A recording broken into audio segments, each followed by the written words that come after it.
Day of Live at the Waterhole. My name is Taylor McCurdy, and I'm very excited to be hosting you for the next 2 hours. And today we're starting off with a troop of baboons at Juma Private Game Reserve.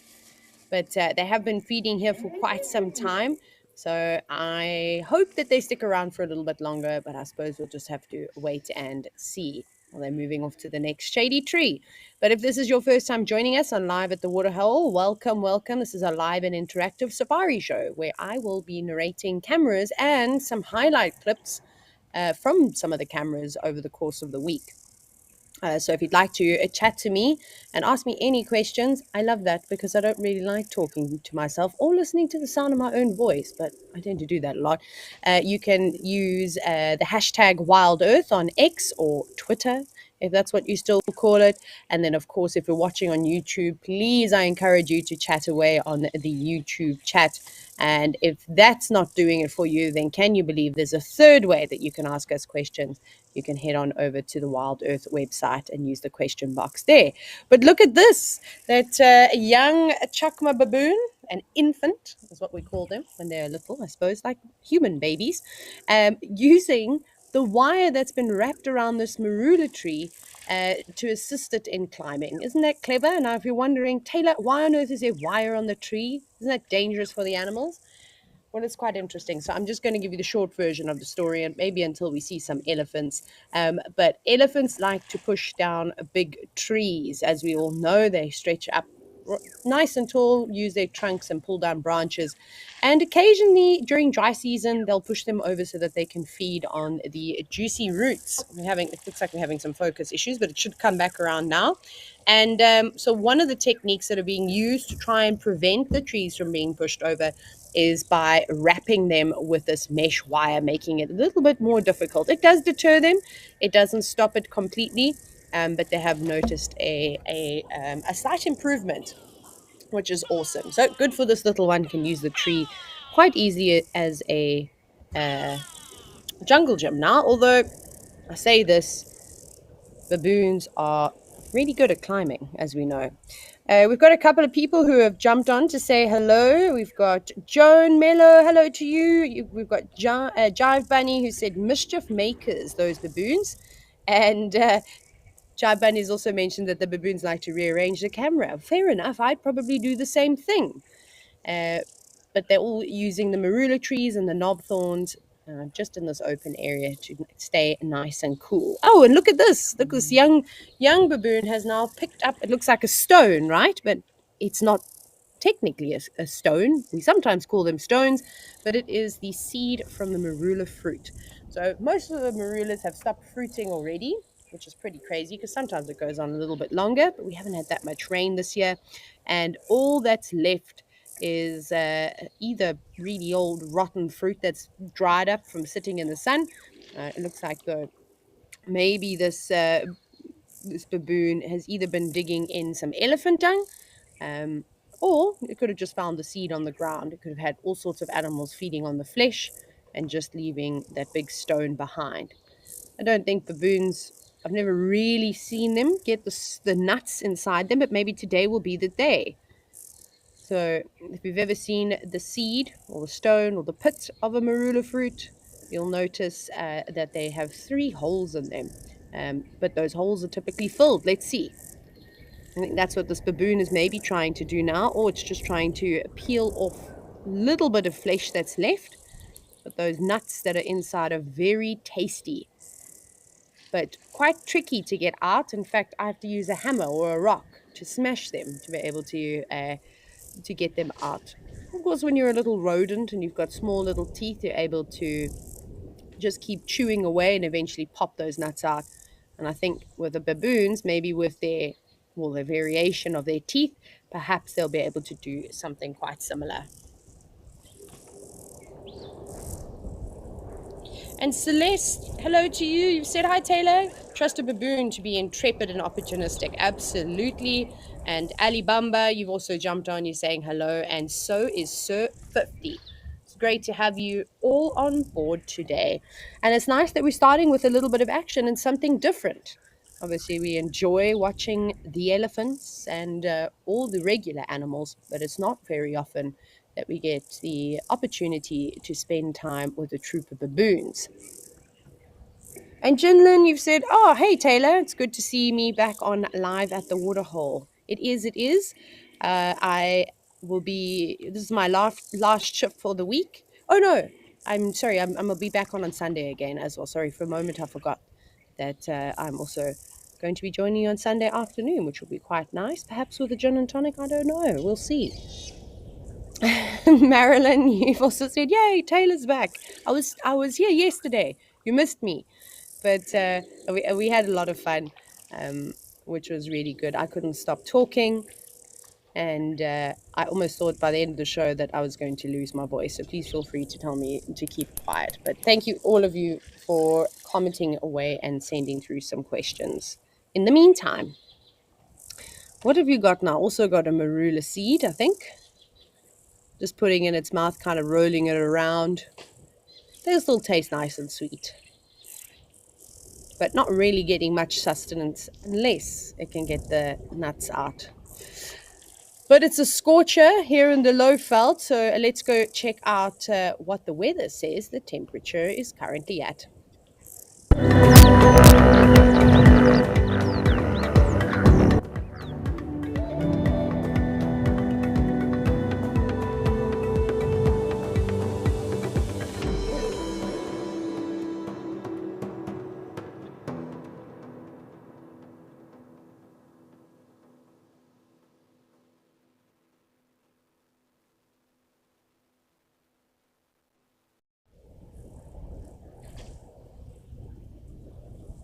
Well, as you can see, it's hot, hot, hot. I'm not going to lie, I've already jumped in the pool twice. May need to clean it, but why not have a dip? If only the baboons were brave enough to go and take a swim at the dam just off to the right. That would be really awesome to see. They do like swimming. Plenty of footage of them on the interwebs.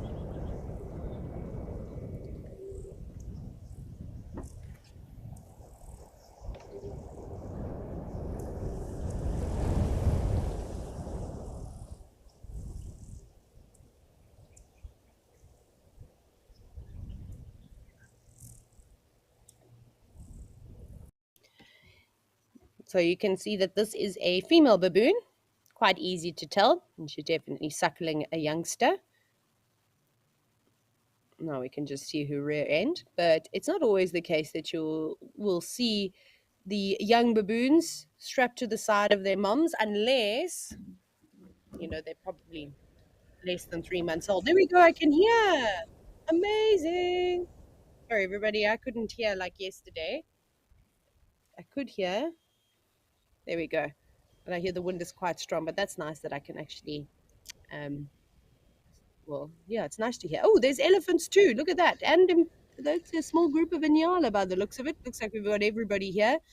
I'm assuming that the Talamati breakaway lion, Prada lions that were hogging Vuyatela Dam have now moved on.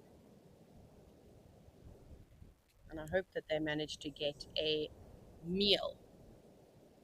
You can see this young elephant bull now just twisting his trunk, smelling the air. With it being so windy, I'm going to rely on their sense of smell and their eyesight a bit more than their hearing.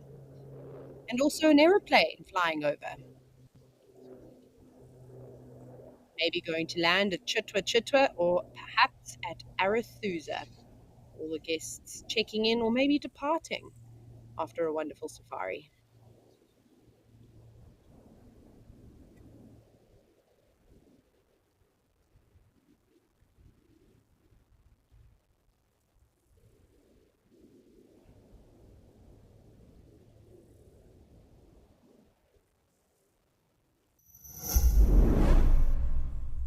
Our march to freedom is irreversible. We raise our hands and we say, we will be free! Great mass of South Africans denied their humanity.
This elephant looks refreshed. Anybody else feeling green with envy? Might have to get the hose pipe out in a moment and spray myself and my dog down.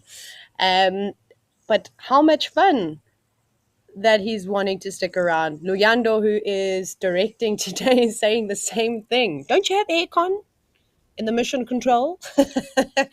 I've got the doors and windows open because, as you can hear, there is a breeze at Juma, and because I only live a stone throw away, we're experiencing the same thing. So it is quite nice. And I see that there are lots and lots of questions coming through. So let me get into them. Right, who's ready? Okay, we're going to start off with Rebecca J. Oh, you said that you've missed me. Thank you so much, Rebecca. That's very kind of you. I have missed all of you yesterday. I think that's why I had verbal diarrhea. I was just so happy to chat. And then Cheryl Lang, you said, hello, Taylor. We're loving seeing all the different animals in the different locations, and that you wish you had some of the weather that we're experiencing. It's misty and cold where you are. Well, you can come and get some because everyone's we always complain about the heat, right? You can never please us. It's too cold, it's too hot, it's raining too much, it's not enough rain. But I do prefer the heat over the freezing cold. So you don't often hear me complaining too much about the heat because I literally will just jump in the shower with all my clothes and put the cold water on and then jump out and carry on with my day. And then Cheryl, up with the weather, you're wishing for the hot weather. You've asked, do we ever come across any snakes? Yes. I actually told the story briefly yesterday of a little brown house snake that tried to bite me. Obviously, I wasn't out trying to catch it. It was just by the outside tap with where the hose pipe is, trying to stay nice and cool. I didn't realize that it was there though. And then once I saw this thing launch at me, I went, oh, what's that?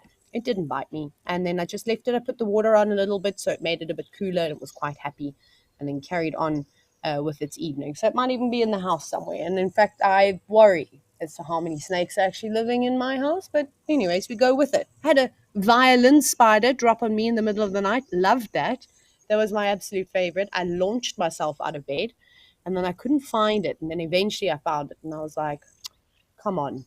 So I put it in a little container and then I threw it back outside where it actually belongs. No, I don't need to be sleeping with spiders. Not my thing.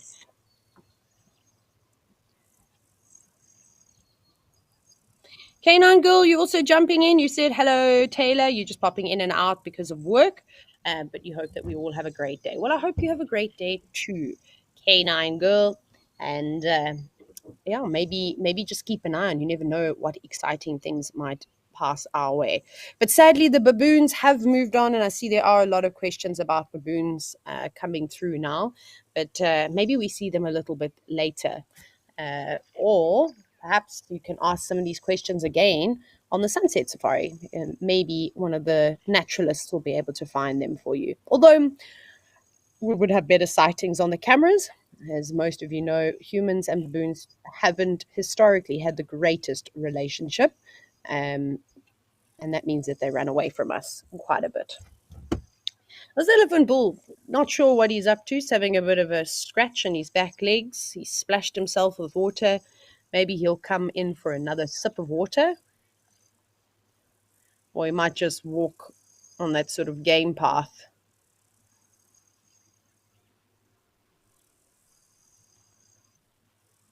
All the way around the edge of the waterhole.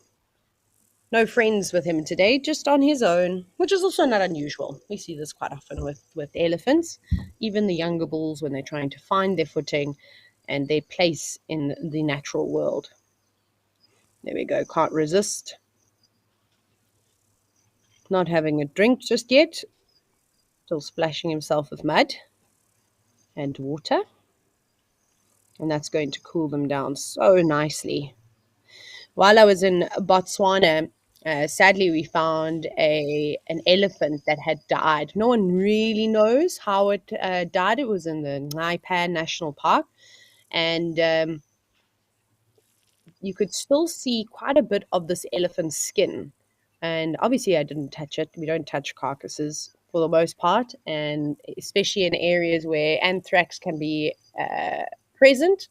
And in very, very dry, arid areas, you'll find that there's probably a higher risk of anthrax being around than in certain wet areas. But I say this, and I know that there's some ongoing studies up in the northern parts of the greater Kruger, or probably actually part of the Kruger National Park, where there seems to be an anthrax species that occurs also during the wet season, which is quite interesting. Wondering what anthrax is. Anthrax is a natural occurring bacteria that you find in the environment, but sadly, it is also quite often used in terrorist attacks. So that's how most people have actually heard of anthrax. But anyways, we don't touch. Typically, try and leave bones alone of animals. It's always hard to resist. But anyways, what I was going to tell you about that before I went on an anthrax tangent is the skin.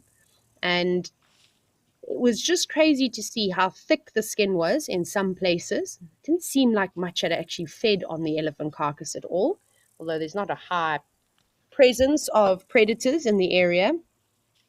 But you could so clearly see how deep the wrinkles are in an elephant's skin. It's so deceiving when we see them on camera.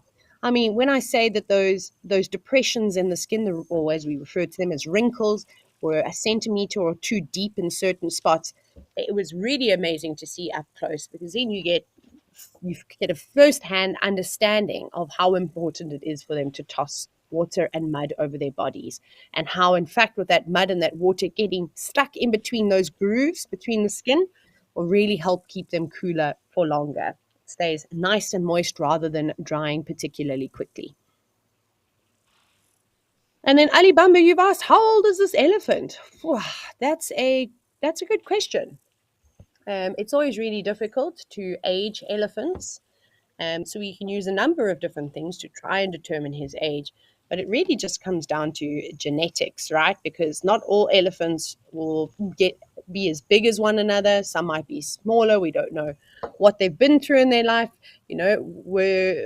Were a lot of their younger years spent during drought periods? Did that potentially stunt their growth? I mean, there's so many different factors that you can kind of bring into it. Tusks are not particularly accurate in terms of aging elephants, because again, this is determined on your genetics. So you could have an elephant bull that is 30 years old or 40 years old with small tusks like this. So we don't really use that anymore to determine age of an elephant. And he's relatively young. I'm looking at his head. I'm looking at the size of his head in comparison to his body. I'm looking at how long his legs are too. And he doesn't really look like he's in particularly perfect proportions.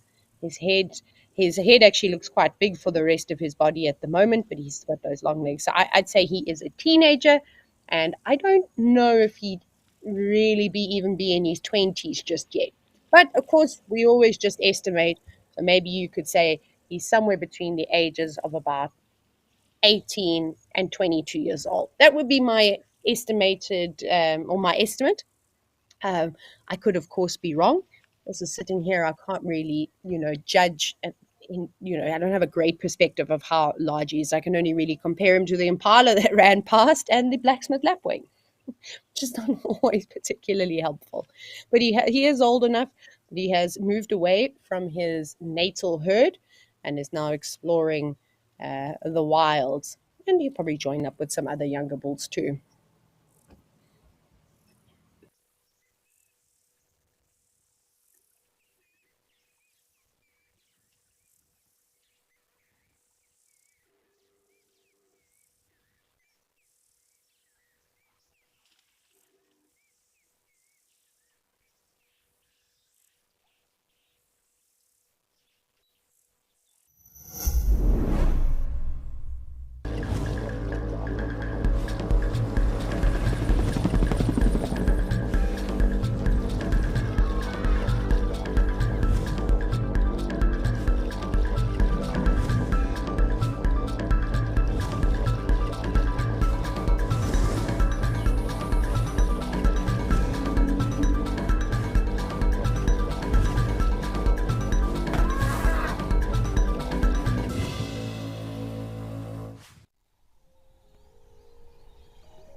And the elephant is now done his thing at the waterhole and off he goes to go and look for something to eat. Although, if he carries on going in that direction, he might find himself at Galago Pan.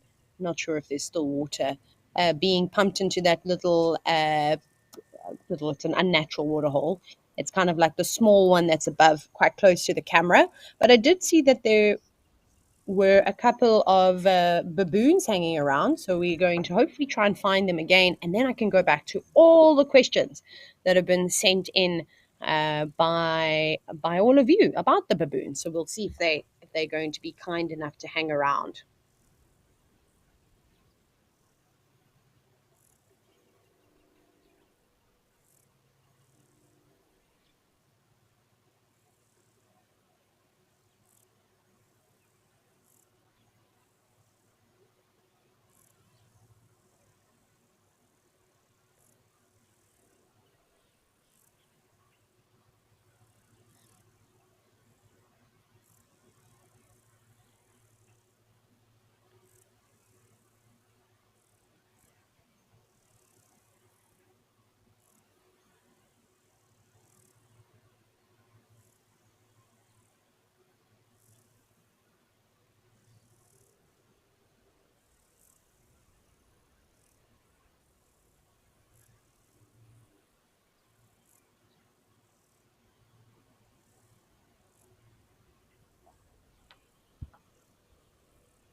Bye, elephant. Sorry, we're just still waiting to have a little scan around again. Here we go. Aha! Baboon, right where we wanted you. Right, let me just jump in. Let me find those questions again. Oh, look, thankfully they can't give up the shade today. It's just too warm. Okie dokie. So, LG7, you've asked if I've ever had baboons in my house. Not the one that I'm currently living in, thankfully, and touch wood, but I suppose it's not a matter of if, it's just a matter of when. I sometimes do forget to close the windows, which is not ideal. But there are lots of baboons around. On the estate that I live in, though, vervet monkeys and baboons are too clever for their own good.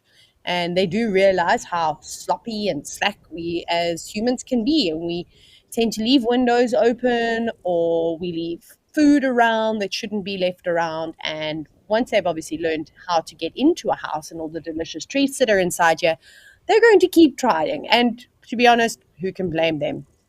So, so yeah, they do cause a bit of a ruckus. I'll never forget at Juma, where Tumbeta House is now, many years ago. That's where some of the Wild Earth naturalists and camera operators would stay.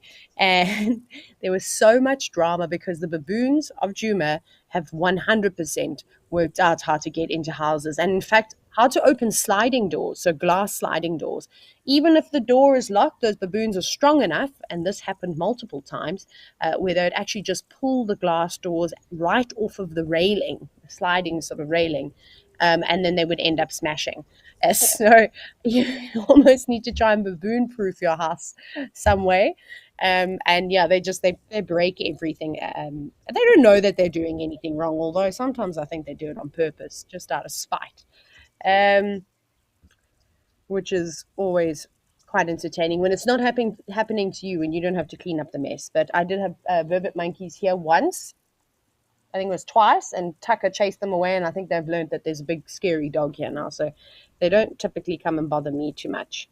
And then we've got Tidenbach, who said, "Do baboons use or make any tools that they'll use while they're foraging?"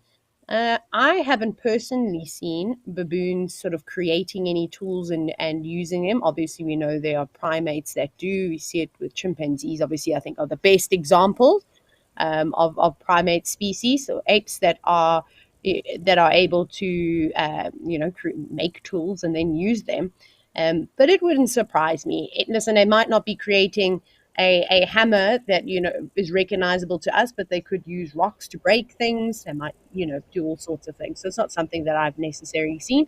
I always wave at baboons and do the peace sign and give them a thumbs up and hope that one day I'll do the same thing, and a baboon will either give me a thumbs up back, give me a high five, or who knows, maybe something else to tell me that they don't enjoy my presence. But you can get quite creative.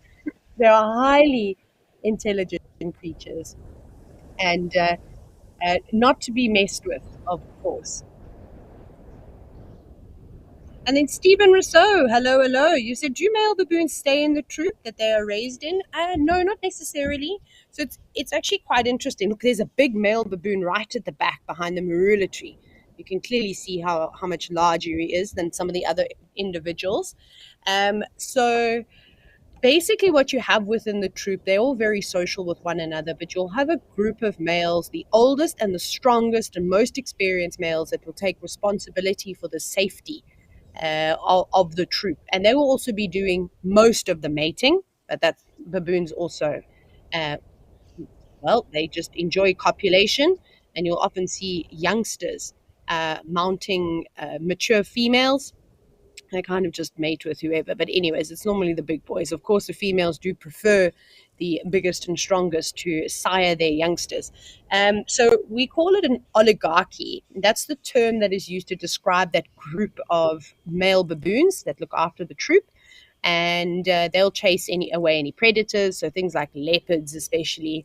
I mean, yeah, really anything. I'd be very nervous as even just a lion on my own charging into a troop of baboons. You wouldn't want to have, 10 big, strong males all rushing at you. That would be quite intimidating. Um, so, so those younger baboons are actually the ones that cause the most trouble, the most in the troop, because they're kind of at this point where they don't really know who they are, right? I suppose it's like, as young adults, kind of when you're reaching the age of maybe between 16 and 22 years old, you don't know what you're going to do in this world. You're not quite, well, you think you know everything at that age. I definitely did. But you really don't know much at all. You don't have a lot of life experience. So you tend to do things that maybe you shouldn't. So they'll challenge a lot of the males to try and get themselves into the super group. Otherwise, they could also leave and try and join another troop. But this is not always an easy thing to do. But if they've got like I said, if they've got a chance to knock off one of the top males, then they absolutely will take their position and stay within the troop.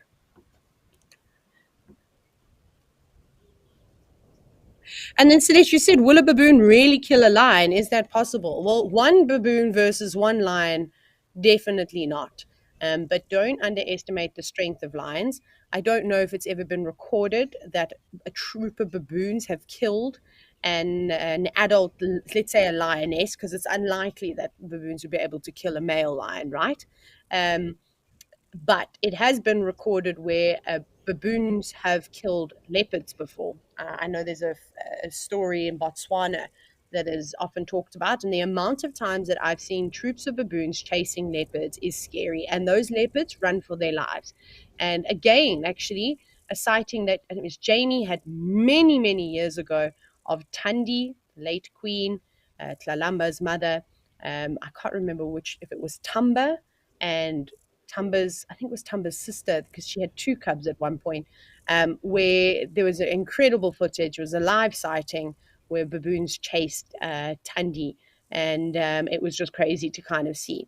Otherwise, you can Google it. There was also a very famous video recently that was, or I think it was last year, that was surfacing social media, where a troop of baboons actually chased a naive leopard that tried to catch a baboon, especially out in the open, so no cover at all. That leopard got the shock of its life. So they really have to be quite careful. So yeah, I wouldn't say that a troop of baboons could kill a lion necessarily, but they definitely might do something to deter it, especially one individual on its own, and make it run away. But that's high risk, right? We talk about mobbing behavior quite a bit. We see it a lot with birds mobbing other birds of prey, or mobbing a snake or something along those lines.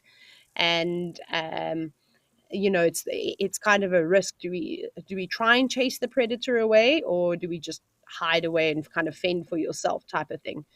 So sometimes putting pressure on predators, especially when you're social animals, does work. It can deter them, but you run the risk, of course, of being killed. Jive Bunny has jumped in and said that a baboon opened the car door of your son's hire car in Cape Town, and that your daughter-in-law is still pretty freaked out about that. I don't blame her. The baboons in Cape Town, especially around the tourist attractions around Cape Point, is horrifying. I've seen it. I've stood and watched what they do. They're so clever. They've learned now that people keep food in their bag, so they'll try and steal your handbag or a backpack or anything like that. They'll open the car doors and go inside, and then sit inside and just help themselves to anything. And I can promise you right now, you might think you're brave and strong and able to chase a big baboon, a big male baboon away. You'll second guess yourself. You get up nice and close, and I can promise you that you'll turn around and hightail it out of there. They are intimidating animals. They've got canines larger than a male lion's. Just like I said, something you don't want to mess with, and they're very strong.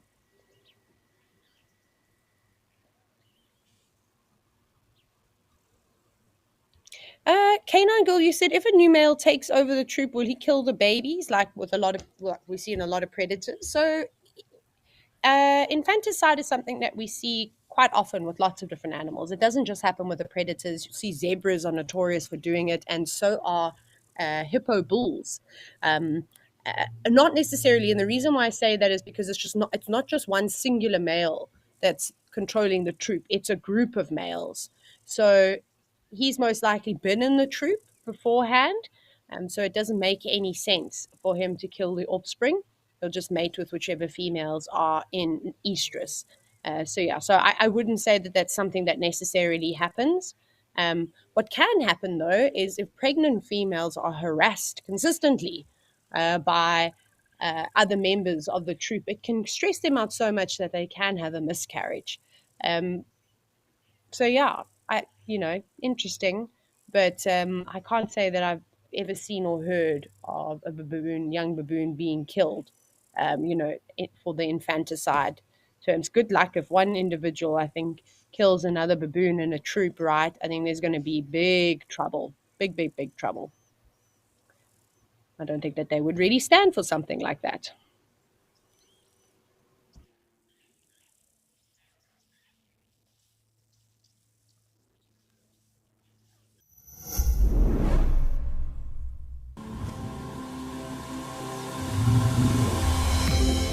This is On Safari. Now remember, this is live and interactive, so we'd love to hear from you. To be having these incredible experiences in this wild underwater forest. It was just one of those things which I don't think I'll ever see again in my life. Thanks for joining us on our Sunrise Safari.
Well, now it's starting to look a little bit on the quiet side. Baboons, are you still around? Yeah, they're still over there. So, just a moment ago, Stephen Rousseau had asked a question about whether baboons use tools or not. And it's not, like I said, it's not something that I've ever seen, like personally, like, really extravagant rather than, I suppose, just normal use of stuff. You can see them digging through the elephant dung. This is one of my favorite things. And yesterday I spoke about it quite in depth about how much life is there. And listen, nothing goes to waste. There's baboons, all sorts of animals will dig in the dung to find partially digested fruit, seeds, or anything. And then, of course, all the beetles and insects that will live in there too. So that's quite dry, so can't imagine that there's much down there. So maybe some termites. But Luyando, who's directing, was saying to me that he remembers about a situation of a baboon that was in captivity. It might have been in a rehabilitation center where this baboon was recorded using and choosing very specific sticks to stick underneath the fence to bring objects closer to him, which is amazing, right? So, you know, animals with highly developed brains, of course, are able to problem solve a lot.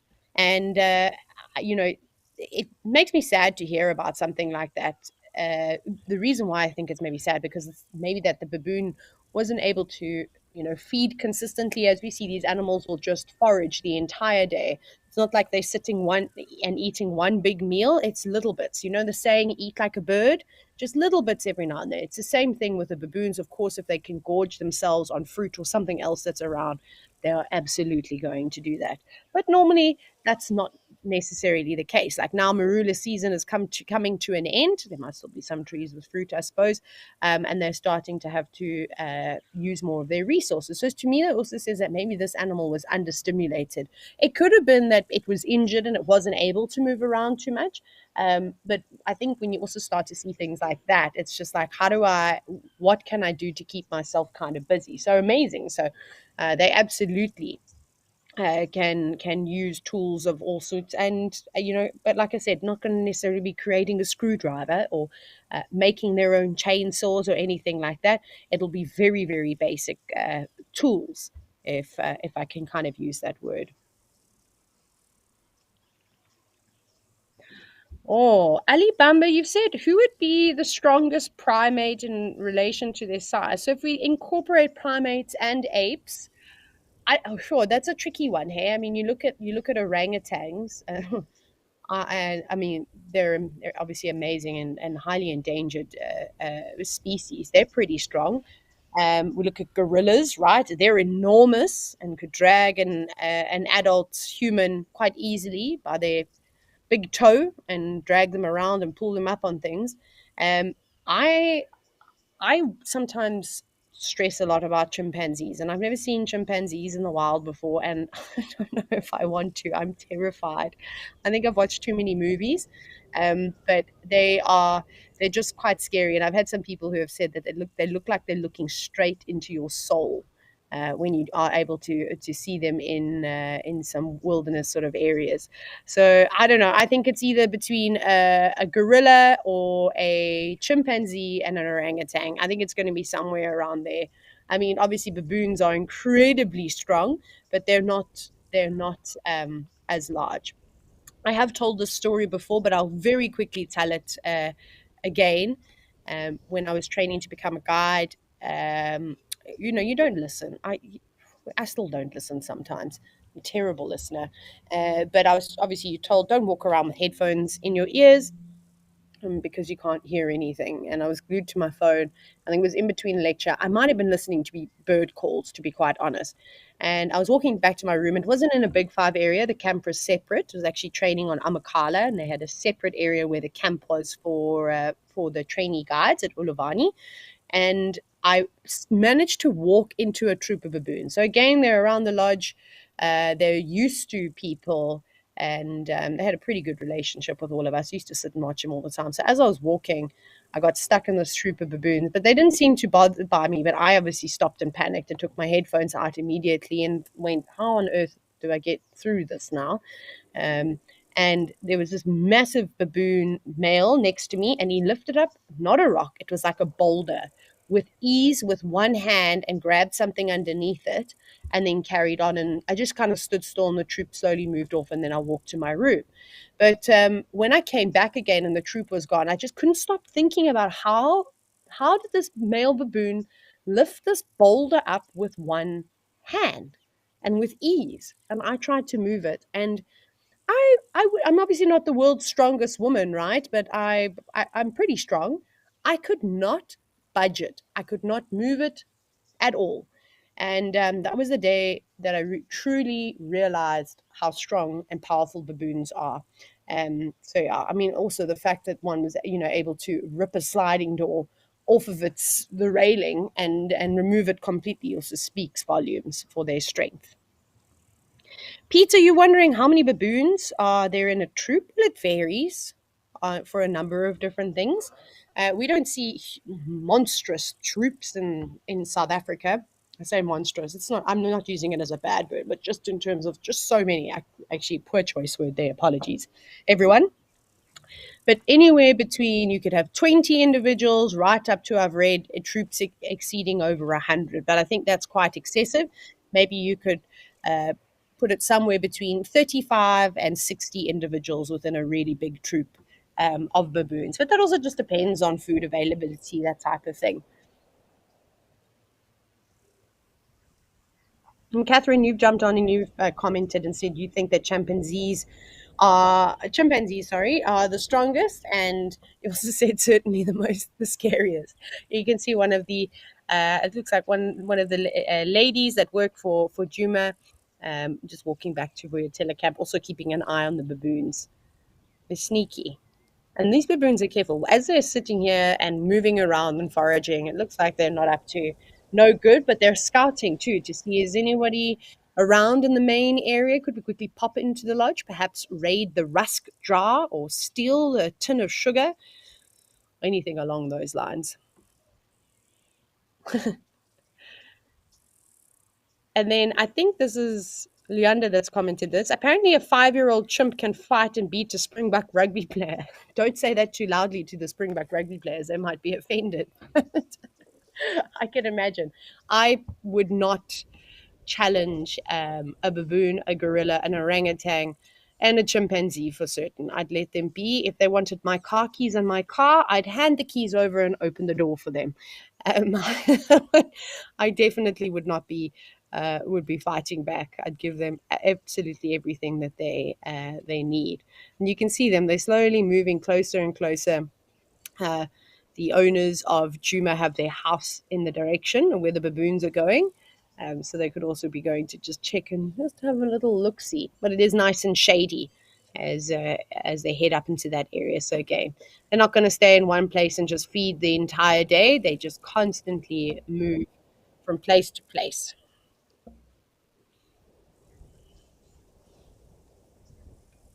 But off they go. But we do have a bunch of other cameras around, so I'm going to wait for some feedback as to which cameras maybe have some action. We could always pop to Rosie's pan. If it doesn't give us any trouble like it did yesterday, maybe we can do a bit of birding there. Or who knows, perhaps Aldonyo in Kenya has got some elephants visiting the Waterhole. Okay. Oh, let's actually head back to Madikwe Game Reserve, which I haven't visited in quite some time now, and check out the towel camera.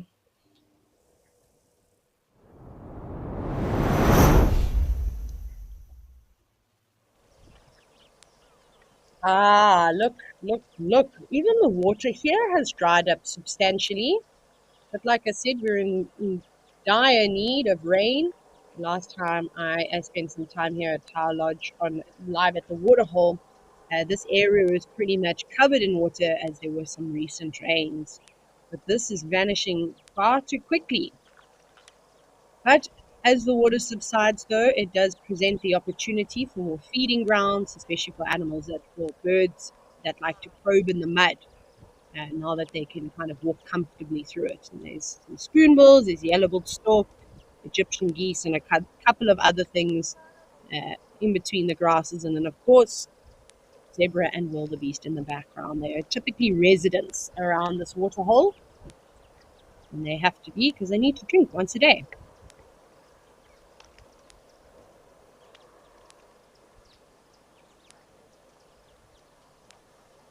It looks like the yellow-billed stork and the blacksmith lapwing are doing what they do best, just keeping up with feather maintenance.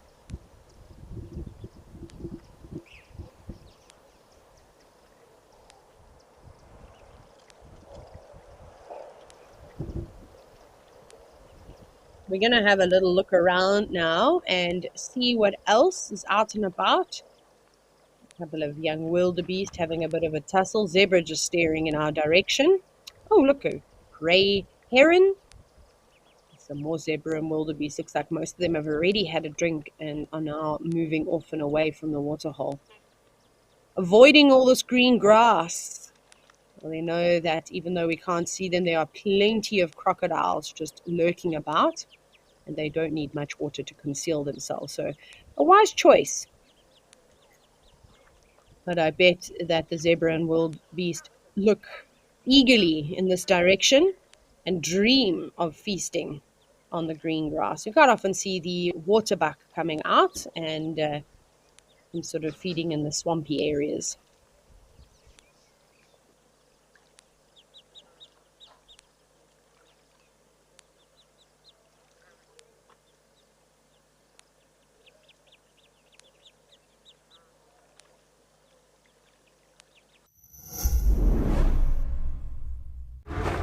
Out in the wild, life moves fast. To capture the action, you've got to be in the right spot at the wrong time. Now, incredible animal behavior, selected from amazing amateur and professional footage, to reveal the secret lives of animals in motion. This is raw nature, caught in the act.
You can see the wildebeest all settling down now after having a drink. Always nice to have a siesta during the day. I bet all of you that are stuck at work are envious, although they're sitting out in the sun. But wildebeest have amazing adaptations to be able to deal with the heat. But you can see the little ones all gathering together because no young child, no young animal ever really wants to have a sleep, right?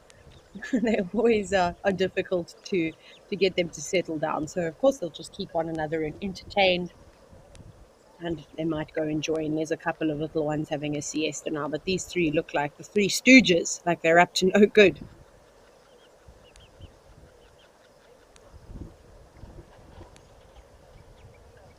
But they're so funny to watch. They're some of my favorite animals. And while I was in Botswana, I got to hear them calling consistently, and it's my favorite. I love the chorus of wildebeest on the move.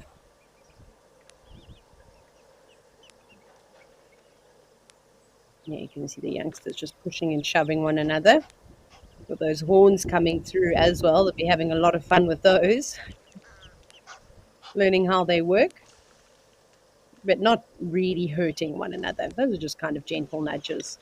I mean, even that, which had a bit of force, didn't really seem to bother the other wildebeest calf too much. There's also some pied crows in the background.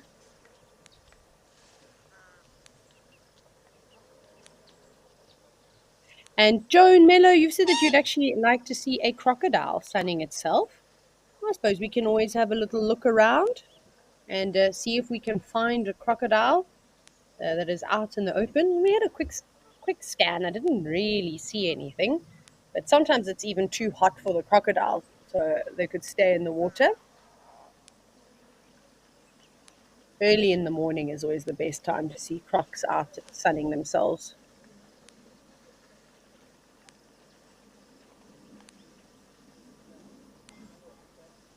Okay, so now everyone has to keep their eyes open and see if we can find the reptilian creature.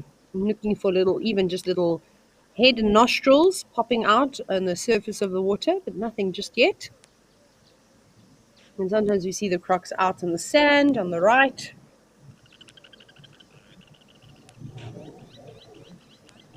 They might also be looking for slightly deeper water.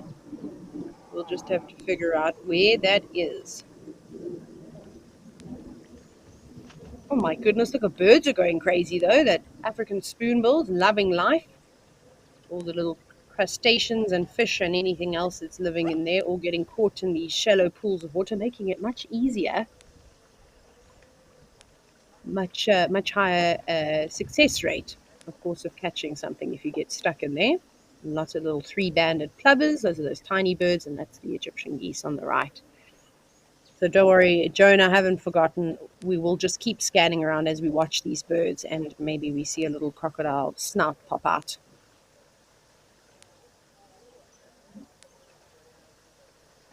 Who's there? Is that yellow-billed duck as well at the back? Again, doing some feather maintenance. And the spoonbill, though, moving its beak from side to side. It's moving quite quickly, though. And just goes to show how sensitive the little nerve endings are in that bill. The response time of them picking up any movement and clamping their bill shut is so quick. So quick that you might even miss it.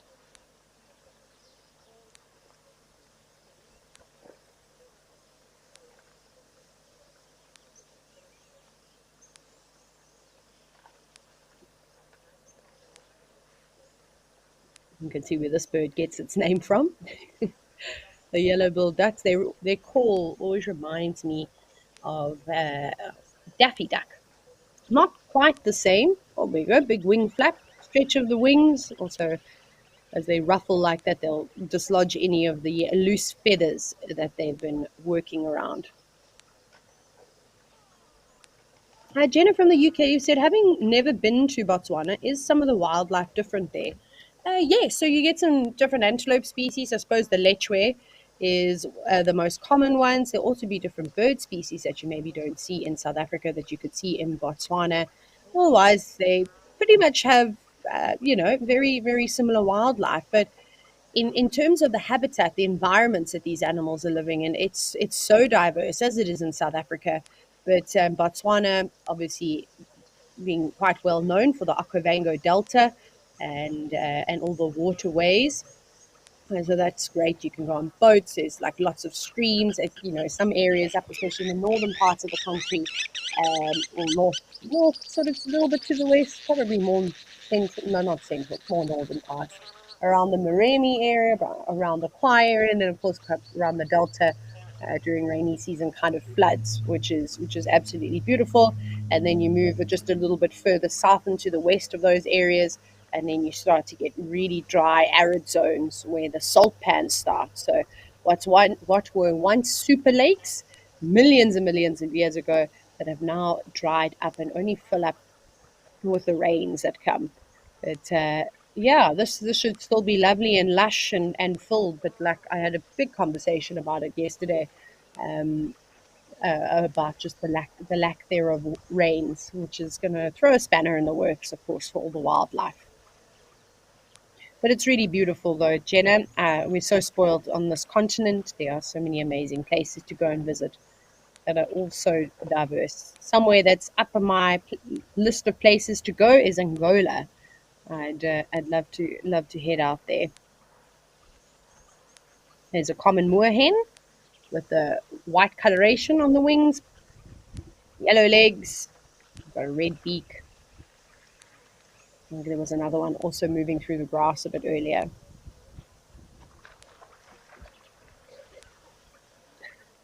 Right, thank you, birds. You know me, I always love to spend time with the birds on the Waterhole show, but we've got two giraffe that have just arrived at the Old Donyo Waterhole.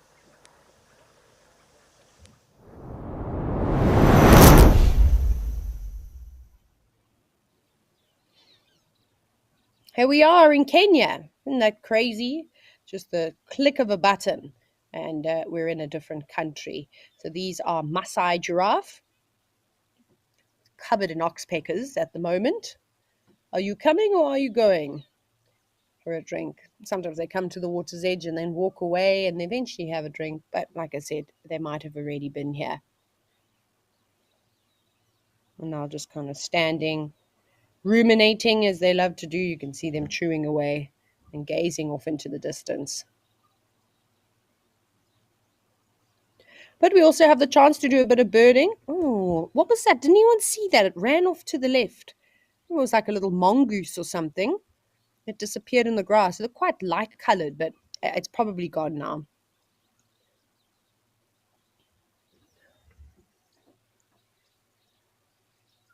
Big clouds forming today, so we won't have a chance to see Mount Kilimanjaro. But normally at this time of the year, this is what we see. You can see, look how grey and heavy those clouds look, gearing up for probably an afternoon thunderstorm. These are quite common in Kenya in the afternoons. Isn't that beautiful?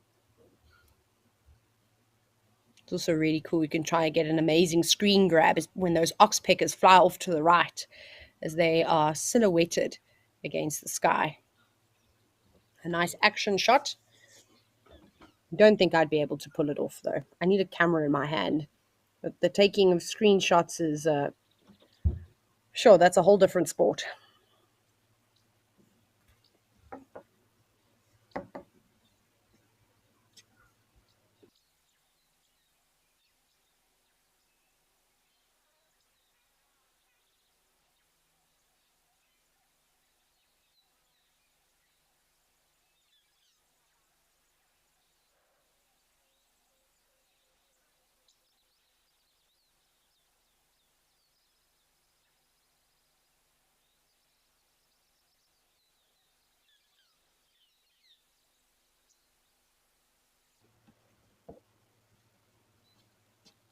I'd love to be as tall as a giraffe to see what they could see. I once, many, many years ago, was sitting in a tree reading a book not too far from where my accommodation was on a game reserve, and just kind of escaping, enjoying some me time. and I thought, why not sit up in a tree? It's nice and cool. There were less flies around. And as I was sitting in this tree, this is a story that I have told before, and this actually happened at Kariega Game Reserve. It must have been in 2012. That's how long ago it was. And this giraffe, his name was Digler. Sadly, he's no longer with Kariega anymore, but he was quite a famous individual. Used to see him all the time. He was moving through the different accommodations, probably popped past reception. And then he actually was feeding on the tree that I was sitting in. He didn't realize that I was there. And I don't think I have those photos anymore. They were from my cell phone back then. You can only imagine what the cameras must have been like. I think I probably even had a BlackBerry, so it wouldn't have been very good quality. But I was able to take a picture of this giraffe and I sitting in the tree. I think somebody else actually got a photo of me in the tree while the giraffe was feeding in it. And that's the first and only time, and last time, I suppose, I was able to look a giraffe in the eyes. It was a rather amazing experience, and just by fluke. It was just one of those things that just happened, and I happened to be in the right place.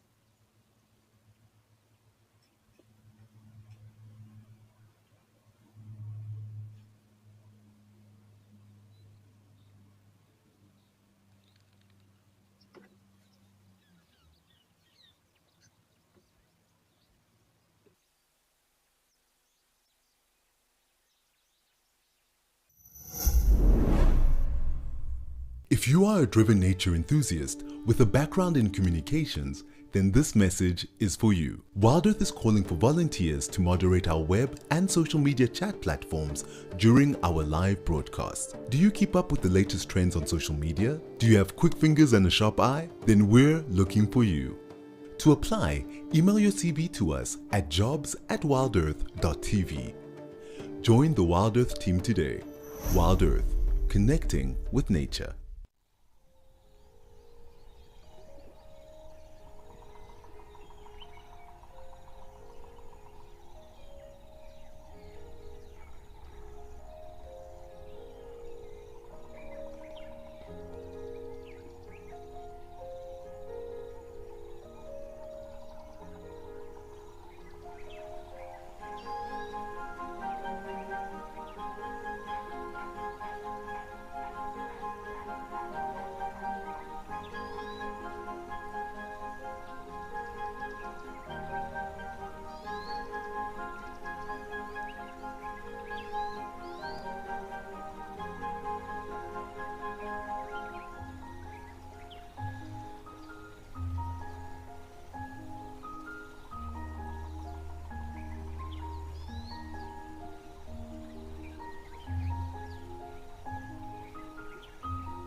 And just like that, moments pass, and you're now all of a sudden surrounded by giraffe. Look at that.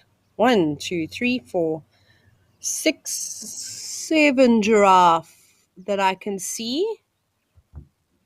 I think there's one standing. Yeah, there is one just hidden behind one of the giraffe on the right-hand side. And to be quite frank, there's probably more just lurking about. Always getting involved. They'll just stand there like this, ponder their day. and I hope that we get to see them drinking all together.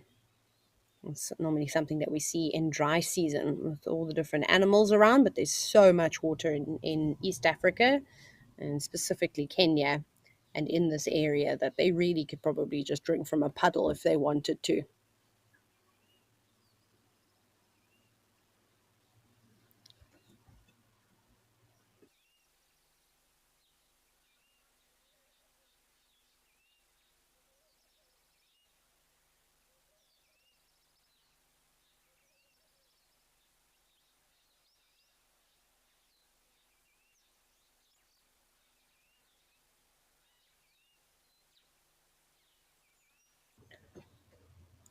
Bundu Bash, you've said that you love East African thunderstorms. It pours down and then the glorious sunshine. I also miss them. I've actually been quite sad. I did a rain dance yesterday. Not that I think it's really going to help, of course, but I miss the big thunderstorms that we get in this area too. I don't think that they're as quite as spectacular as you see in East Africa. I cannot even tell you how quickly the rain just pours down on you. One minute you start to see the buildup of clouds, and it starts to get kind of gray and gloomy, and the next minute it's just a torrential downpour, and you normally get soaked in the process, but it's always a lot of fun, and it cools down everything around you just momentarily, though, before it gets quite warm again. But they are spectacular. I mean, I'm sure you've all seen iconic pictures, especially with giraffe and elephants in the Mara ecosystem, or even the Serengeti, where you have those big thunderstorms, and it's normally a big wide angle photo, and then some of the giants that roam the earth kind of just standing in the foreground.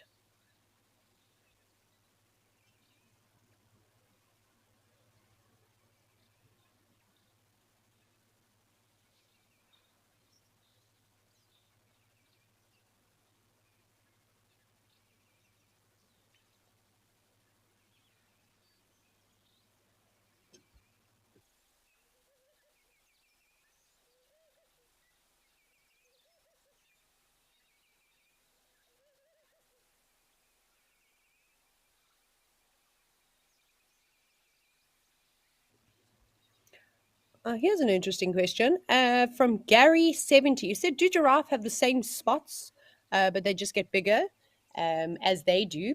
Yeah, that's most likely what happens. I imagine that their markings just sort of stretch with them as they do get older. But no giraffe pattern, just like with pretty much most animals, no pattern is going to be identical. Um, so you can use it as a good way to individually identify animals. Of course, you're going to get some that are similar, have similar kind of patterns, but if you start to look deeper, you might see that they are slightly different. Gosh, those oxpeckers look like they're driving this giraffe insane now. Once I saw a giraffe, and I actually don't know how many oxpeckers it had on it. It must have had about 30 covering it, and it did a big head shake. It was actually in Kenya, and it was the most remarkable thing, just seeing all the oxpeckers flying off of the giraffe. But you'll see they're all hopped down now, going down to the ground, coming in for a drink. And there's lots of birds. We've got some starlings at the back. We've got the oxpeckers. Looks like there's maybe a laughing dove moving through there. I think it's a laughing dove. I can't see a ring. And I think there was a common myna. Oh, no, look at that. What are they called? There's a buffalo weaver. Do you see it? There it goes. It wasn't a myna. It was a, I've forgotten what they're called now. I have to look. Sorry, I don't have an East African bird list on my phone, and then I do this thing where I forget birds, but it was standby. It was definitely a buffalo weaver.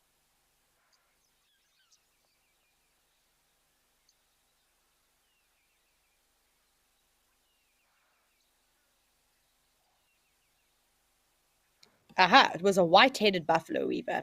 Sorry, I had a moment and I didn't want to give you the wrong name. So there we go. That's actually a new one for my list of birds at Aldonyo that I've been keeping. I have yet to see. There it is again. Look.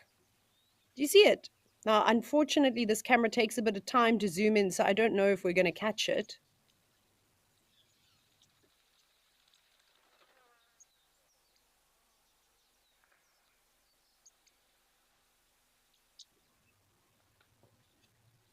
but it's a nice color difference between the red-billed buffaloes weavers that we're all used to seeing. You can see it kind of looks like it's got a little black mask on its face, and then it's got some reddish sort of orange patches at the base of its tail, and also just on the wings, almost where the shoulder would occur. But of course, we can't see the shoulder of a bird because it's in its skeleton, covered by things, feathers and stuff, muscles.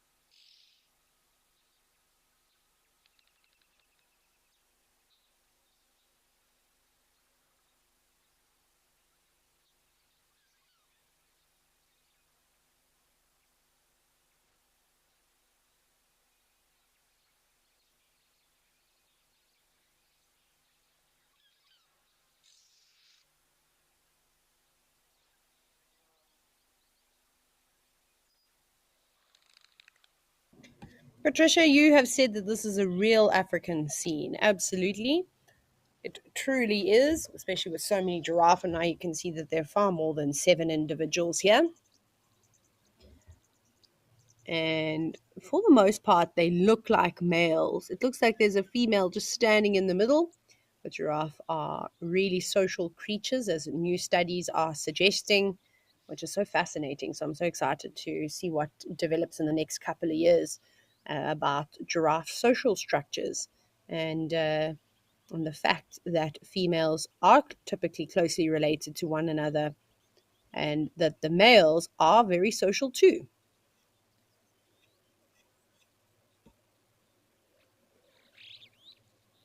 I imagine it's very similar to what we see with elephants, where you'll see elephant bulls all gathering together, sometimes moving with one another, tolerating each other, obviously keeping each other company. But when push comes to shove around breeding times, or if there's a female in estrus, then you kind of put everything aside and every man for himself or every giraffe for himself. And then Peter, you said, is it true that spots get darker with age? So it's quite interesting. I mean, I would have said for many, many years ago when I was none the wiser and kind of just also repeating a lot of what I was told, but I've now learned to do a lot of research. And obviously, again, with technology improving, there's new studies that are coming out. So yes, years ago I would have said to you, yeah, they get much darker as they age, and this is definitely true to a degree. But not all mature male giraffe are going to be very dark in color. Sometimes we see them almost go completely black and you can't even see their markings on their bodies. Well, just a little bit. But this has also, again, got a lot to do with genetics. It's the same thing with male lions, for an example. You don't see all dominant big male lions with beautiful dark lush manes. We sometimes see individuals that have got miraculous blonde manes. So again, it all kind of goes down to genetics. I've also seen female giraffe that are very dark in color. So Peter, yes and no. And then Gary 70, you've come on again. You said you don't often see bird poo on animals. Do they do they do they avoid it, or they just avoid it, or is it just not visible? Oh no, you oh my goodness, there's some really funny pictures and videos out there. Gary, again, if you want to do some googling or YouTubing, especially with cattle egrets sitting on animals, so maybe with elephants or big herds of buffalo, where you'll see the feces pretty much all over them. Which is quite funny to see. With something the size of an oxpecker, right, that spends a lot of time on the giraffe, I've definitely seen fecal matter from birds on giraffe, but they're quite small, so they're not producing a lot. And also, it's what you're going to see is the white part of bird droppings. So as you all know, birds have something called a cloaca, that where basically urine and feces comes out at one, and they're typically two different colors. You see the white, which is the uric acid, or that, and then the darker part is the food material matter, whatever they've really been eating. And that also depends on what they feed on. It can be black in color, it can also be green, it can also be bright yellow. Again, it's just depending on the food. So no, I mean, they won't say, oh, there's, I don't think there's any manners that are taught to young birds. Like, it's not polite to poop on animals. They kind of just do it whenever. But I just think it's the size of an oxpecker that you don't necessarily always see it very prominently. But check out cattle egrets. Some very funny pictures with buffalo with big white bird droppings just going all the way down their face. I don't think that they appreciate it so much, but there's really not much that they can do. And I suppose if you're something like a buffalo and you're rolling around in mud all the time, that's often putrid and filled with feces, and you're in a bit of bird poo, not going to bother you too much, right?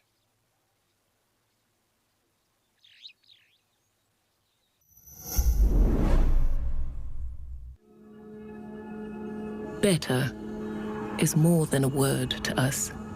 It's a commitment to conserve our nation's precious landscapes, oceans, and wildlife. It's more sustainable fishing and farming practices, jobs and prosperity for our communities, and access to clean drinking water for all. Better's believing that together we can make a difference. For nature and for you.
This is a wonderful close-up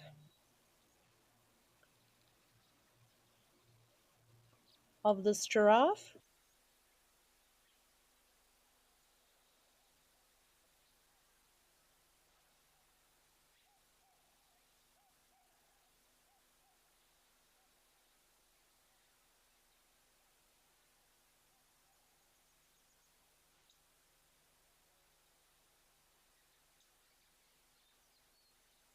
Another one just sneaking in. It's either the height difference there between the two. It might be an optical illusion with one giraffe just standing slightly closer, appearing much taller. Let's see when they when they stand together. I suppose only time will tell.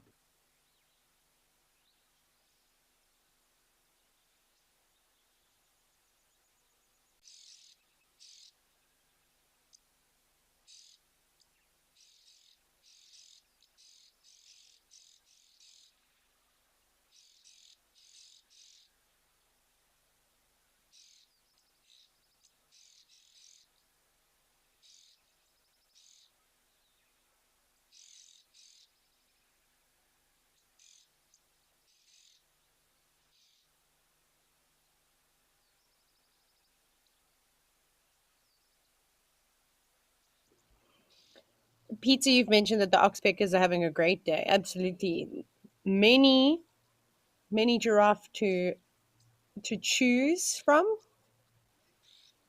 to see who's got more ticks than the other. And then actually, Yvonne, you've just said, do red and yellow billed oxpeckers do the same job? They do. Their main, I mean, the main function that they sort of serve on animals, on these rather large animals. Well, not always the large ones, sometimes the small ones too, is to rid them of parasites. But it's not that they're like specifically that's their job, like that's their task that they've been giving. That's just where their food source kind of occurs and in abundance. And with their special adaptations to their feet and their beak, it allows them to be able to feed on the parasites that are feeding on the blood. So they also eat mites, which quite often live in the hair follicles of animals. They'll also eat scabs, of course, and even wax to a degree, especially around the ears. But the thing that oxpeckers are really going after is the blood. So that's why those big engorged ticks are fantastic, because they have a lot of blood. So we see them opening up wounds to encourage them to bleed once again, and then you'll kind of see them lapping it up. So yes, so they do provide the same function. And of course, they're great security detail too. If they see something that makes them unhappy, they alert. And of course, animals living with one another start to understand different alarm calls of different species, and they can react appropriately too.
cheetahs and other animals. Welcome, welcome. You said that these are such beautiful animals. They are indeed.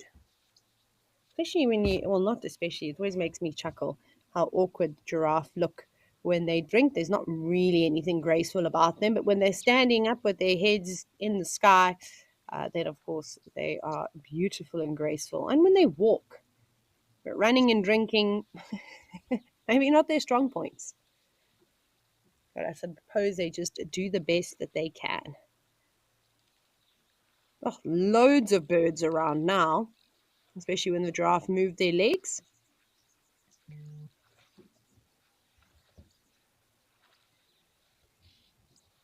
And in its moments like this, it's always just quite nice just to sit and watch and enjoy and listen to the sounds of the birds and also the giraffe drinking.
Nancy van den Berg, you have asked a question about oxpeckers, and if do oxpeckers eat other animals' blood, like dead animal carcasses, or do they kill birds too? I've never seen an oxpecker killing another bird. They could, of course, if they get into a battle with one another. For example, say it's maybe males competing for a female, they could definitely engage in a fight and don't think birds are just also so elegant and peaceful. When they fight, they mean business. It's quite a hectic thing. So of course they could end up in a death, but it's unlikely that they're going to then eat them. I haven't seen them feasting on a carcass before. Again, they're after fresh sort of blood. So they seem to prefer that, which is why they go for wounds on animals that are living. So you don't see oxpeckers on animals that aren't alive, so on carcasses, and they normally will move off. It's the same thing though with the parasites though. Once a host dies, they will also typically move on from their host. And then Lola, you're wondering if female giraffes ever have to engage in necking to compete for anything? No, not necessarily. This seems to be a behavior that is typically seen with male giraffe, with the bulls. However, it's just like when we see, if, for example, impala ewes, the females, how they sometimes butt heads and play around. So it wouldn't surprise me if one day somebody shared some footage of, some female giraffe, perhaps a younger, just maybe playing around, but it's not going to be necessarily for competing anything. I'm very scared to say they don't, because the amount of times that I've said that animals don't do things because it's not something that's commonly recorded and then it is then seen, you just look like a little bit of a fool. So animals are capable of doing absolutely anything and everything when and whenever they want. We as humans have come around and put restrictions on them, But of course, that's what we do with behavior. We sit and we watch and we watch and we say, typically these animals will do that, but it's not always set in stone. So if you do disagree with me strongly, that's not a problem at all. This is just from my experience, of course. Like I said, it wouldn't surprise me if I saw that one day, but I think it would just be more of, having a bit of fun, engaging in a bit of play. What you will see females doing, though, is chopping and kicking quite a bit, especially if there is a predator around, and trying to go for their calves.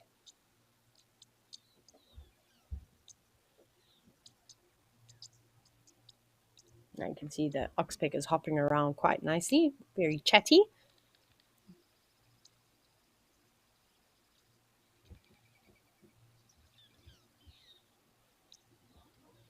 And I'm sure for those of you that have been watching the Waterhole show for quite some time now, you must all be familiar with the sound of a dove taking off. That flap of the wings is unmistakable.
Experience captivating wildlife documentaries showcasing incredible animal behavior for free by visiting lionmountain.tv or downloading the app, accessible on both Apple and Android platforms.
Oh, this is great. I love that we can just see legs of the giraffe.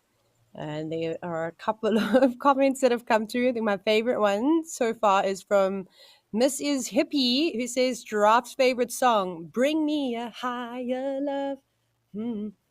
Obviously, singing is not my strong point, but we're probably going to have to leave Oldonyo because it looks like we've got a bit of a glitch.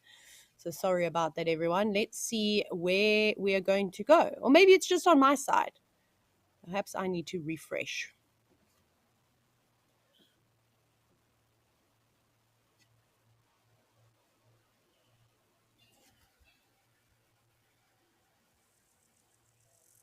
Nope, it looks like there was a bit of a technical difficulty there. Sorry about that, everybody. And we are back in the Sabi Sand Game Reserve in South Africa on Juma. And just scanning the edge of the water, we might be lucky enough to see a terrapin poking its head out. Maybe coming to do some sun tanning or blacksmith lapwing or perhaps even a three-banded plover. I suppose I cannot forget the Egyptian geese that like to frequent the water's edge.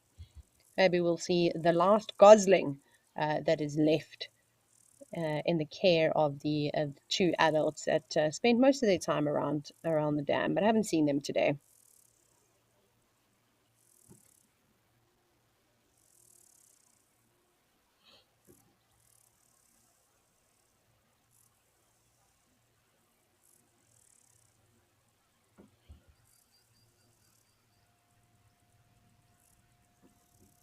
Just lots of sticks at the moment. Oh, there's a three-banded plover. Ha! Not too terrible at my job after all. No, I'm just joking. Sometimes I need to give myself a little pat on the back. You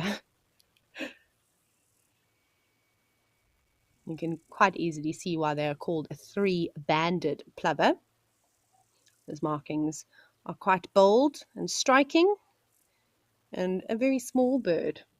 Just moving along, pecking things off the surface of the water, and then, of course, any little insects that might be in the mud. It actually looks like it's got a little bit of mud on the edge of its, in the tip of its beak from constantly probing.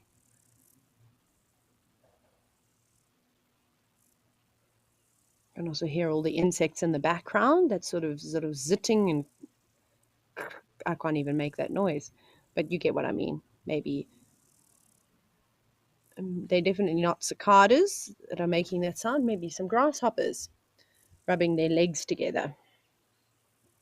It could be a whole host of creatures, though.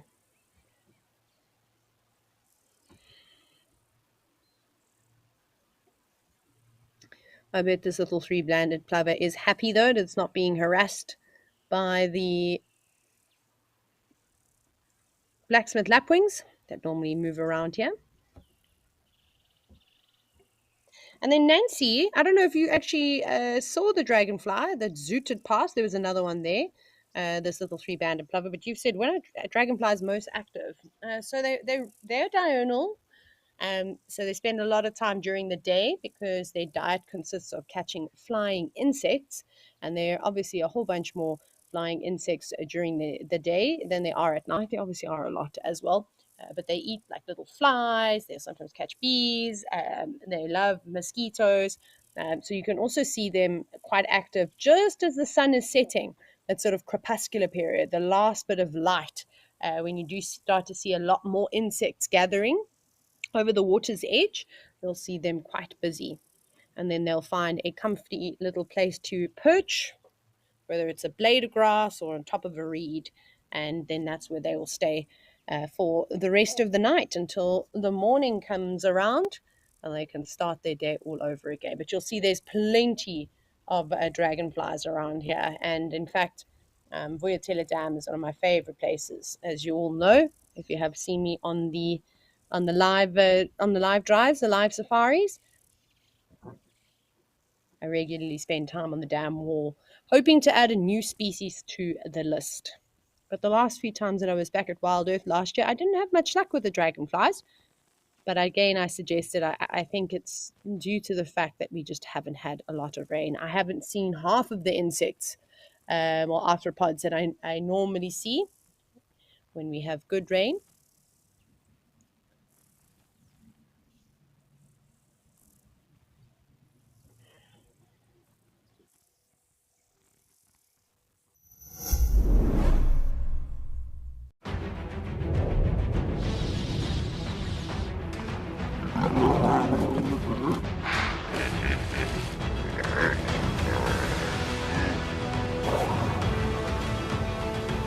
Experience captivating wildlife documentaries showcasing incredible animal behavior for free by visiting lionmountain.tv or downloading the app, accessible on both Apple and Android platforms.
Right. Sadly, we've only got a couple minutes left, but I can still squeeze in a few questions. And one of them is from Fuller. And you have said, what's the survival rate for Egyptian geese and goslings? For adults, it's probably pretty good, although they are predated on by, I mean, I've seen leopards catching Egyptian geese. I mean, a crocodile would quite happily also snap one up. Big birds of prey, big eagles, that type of thing. For the goslings, sadly, it's a little bit harder, as it is with any young animal. I mean, I can't remember how many. I don't actually know this clutch.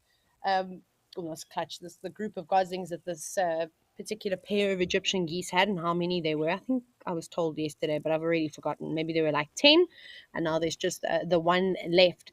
And that's quite normal to only have one or two survive. It also depends on the area. So if the Egyptian geese are raised on a golf course in Johannesburg, they've probably got a good chance of all making it.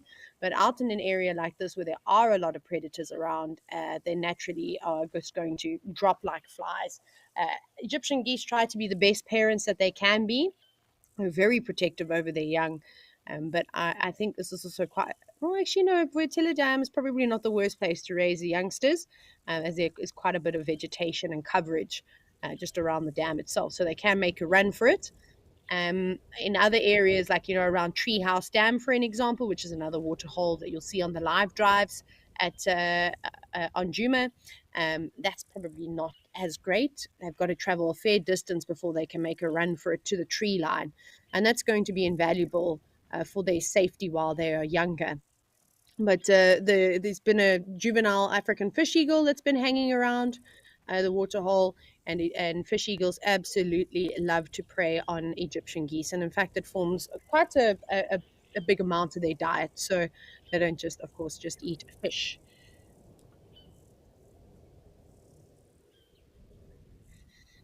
And then Peter, you said, do crocodiles ever go after the little birds, or they just don't bother? I think it really just depends. I mean, we see crocodiles and birds interacting peacefully with one another all the time, but then I've also seen crocodiles eating birds quite often. So I think it really just depends. Um, so it's kind of difficult to say. I mean, I've seen crocs, in the Zambezi pop there, it literally grabs birds off the surface of the water, especially out in the deep waters. Sometimes you see the smaller birds interacting around the crocodiles. Maybe the three-banded plovers and other smaller birds when they've got their mouths wide open. Sometimes will pick things out of their teeth. That has been recorded a fair amount. So it really just depends. Good idea for the three-banded plover to run in the opposite direction to not ruffle the feathers of this blacksmith lapwing. That's pretty much doing the same thing. They have a very similar feeding technique, as you can see, pecking off the surface of the water. And then, of course, just in the mud, they'll also probe a little bit, but not lots, not like we would see with a Hardida ibis or an African sacred ibis, where they stick their beaks deep down into the mud. Just slightly different. But what a wonderful Live at the Waterhole show, right? It was really nice to spend some time with the baboons, and I hope we get to do that again soon. It was really great opening, starting on the hand of a Chakma baboon right here at Juma Private Game Reserve. And then the elephants and the giraffe and the birds. Nice to add the white-headed buffalo weaver to my list at Oldonyo. So I hope you were able to do the same.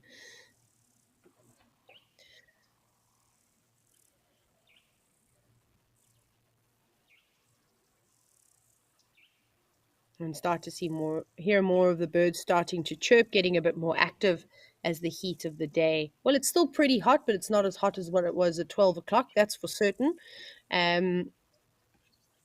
So I'm sure there'll be a lot more activity when the sunset safari starts. But thank you very much, everybody, for all the questions and comments. I absolutely loved it. And I will see you all again on Sunday. So please join me then for an afternoon with your beverage in hand, and we can have a little bit of fun. Cheerio, everybody. Have a great afternoon.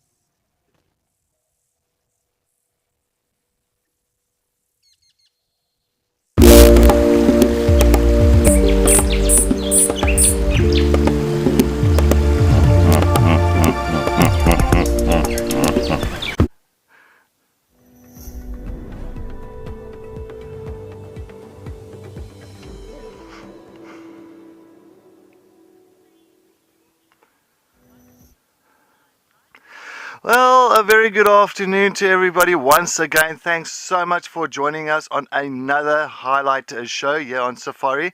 My name is Cedric, and behind the camera with me, we've got Muscles and Paw here at the tent, of course, at Juma Private Game Reserve in the world-renowned Sabi Sands. Well, If it's your first time joining us on the Highlight Show, well, for the next 30 minutes, we are going to discuss a couple of highlights that we had yesterday afternoon on our sunset safari, as well as our sunrise safari this morning. And, well, I cannot wait to just play those highlight clips and explain a few things.